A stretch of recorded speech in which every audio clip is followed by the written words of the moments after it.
السلام علیکم ورحمۃ اللہ وبرکاتہ۔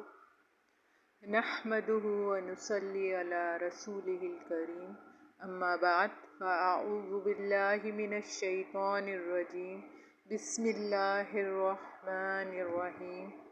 رب اشرح لی صدری ویسر لی امری واحلل عقدۃ من لسانی یفقہوا قولی، رب زدنی علما۔ اللہم فقہنا فی الدین، اے اللہ ہمیں دین کی سمجھ عطا فرما، آمین۔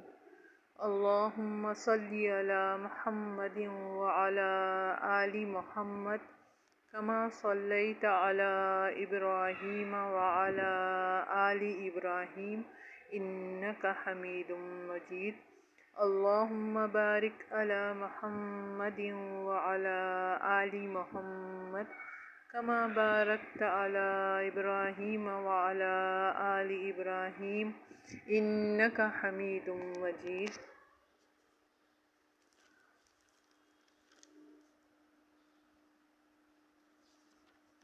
آج ہم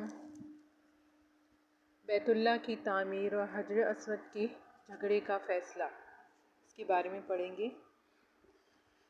آپ صلی اللہ علیہ وآلہ وسلم کی عمر کا 35واں سال تھا کہ ایک روز زوردار سیلاب آیا جس سے خانہ کعبہ کی دیواریں پھٹ گئیں۔ یہ دیواریں ایک بار کعبے میں آگ لگ جانے کی وجہ سے پہلے ہی کمزور ہو چکی تھیں۔ اب قریش مجبور ہوئے کہ از سر نو تعمیر کریں۔ اس موقع پر انہوں نے فیصلہ کیا کہ اس تعمیر میں صرف حلال مال ہی خرچ کریں گے، چنانچہ رنڈی کی اجرت، سود کی دولت اور کسی کا ناحق لیا ہوا مال اس میں استعمال نہیں کریں گے۔ انہیں خانہ کعبہ گراتے ہوئے بھی ڈر لگ رہا تھا، مبادا اللہ کا عذاب ٹوٹ پڑے گا۔ بالآخر ولید بن مغیرہ نے یہ کہہ کر ڈھانا شروع کیا کہ اللہ مصلحین کو ہلاک نہیں کرتا۔ جب لوگوں نے دیکھا کہ اسے کچھ نہیں ہوا تو انہوں نے بھی ڈھانا شروع کر دیا اور حضرت ابراہیم علیہ السلام والی بنیاد تک گرا ڈالا۔ اس کے بعد تعمیر شروع کی۔ تعمیر کے لیے ہر قبیلے کا الگ الگ حصہ مقرر تھا۔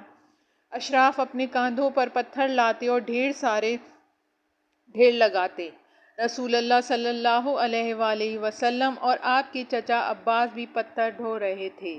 تعمیر کا کام باقوم نامی ایک رومی معمار کر رہا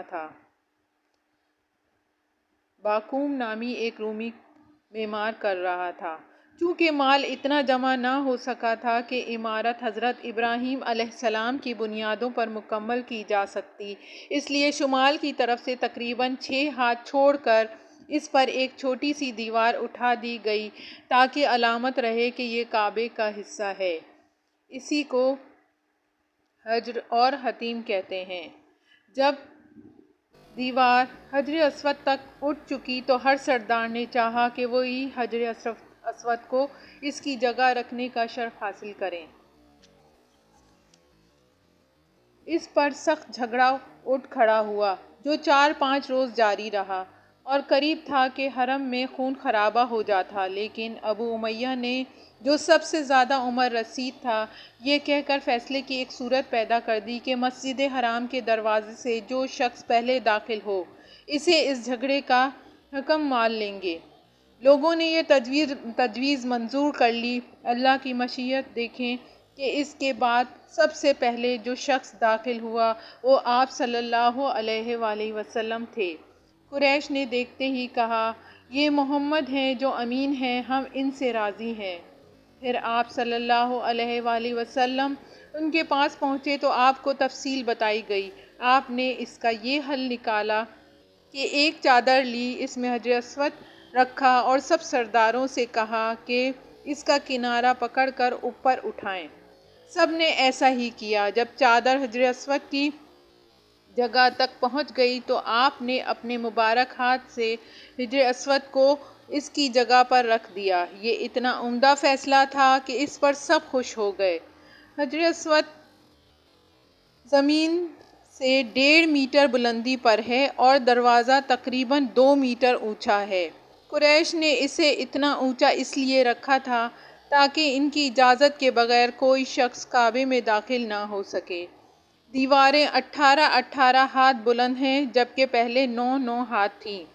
اندرون کعبہ 2 قطاروں میں 6 ستون کھڑے کیے گئے ہیں اور 15 ہاتھ کی بلندی پر چھت بنائی گئی ہے، جبکہ پہلے نہ ستون تھے اور نہ چھت تھی۔ آج ہم یہیں تک رکھیں گے اور آج سے ہم ایک جو ہے حدیث روزانہ انشاءاللہ تعالی چھوٹی حدیث سے ہم شروع کریں گے اور کوشش کریں گے کہ ہم وہ حدیث یاد کر لیں۔ قال رسول اللہ صلی اللہ علیہ وآلہ وسلم، رسول اللہ صلی اللہ علیہ وآلہ وسلم نے فرمایا، الصلاۃ نور، نماز روشنی ہے۔ اسے صحیح مسلم نے روایت کیا ہے 556۔ نماز ادا کرنے کے لیے مسجد میں جانا مردوں کے لیے ضروری ہے۔ نماز جنت کی چابی ہے۔ نماز سے دل کو سکون ملتا ہے اور نماز سب پر فرض ہے اور نماز گناہوں سے بچاتی ہے۔ ہم کوشش کریں گے کہ اس حدیث کو یاد کر لیں۔ دعا کر لیتے ہیں۔ رب اجعلنی مقیم الصلاۃ ومن ذریتی ربنا وتقبل دعائی ربنا اغفر لی ولوالدی وللمؤمنین یوم یقوم الحساب۔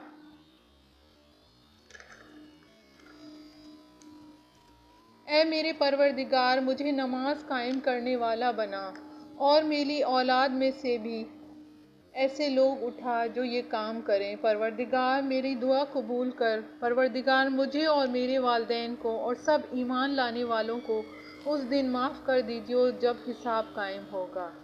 آمین الہی آمین۔ وآخر دعوانا ان الحمد للہ رب العالمین۔ سبحانک اللہم وبحمدک، نشہد ان لا الہ الا انت، نستغفرک ونتوب الیک۔ سبحان ربک رب العزت عما یصفون وسلام علی المرسلین والحمد للہ رب العالمین۔ الہی آمین۔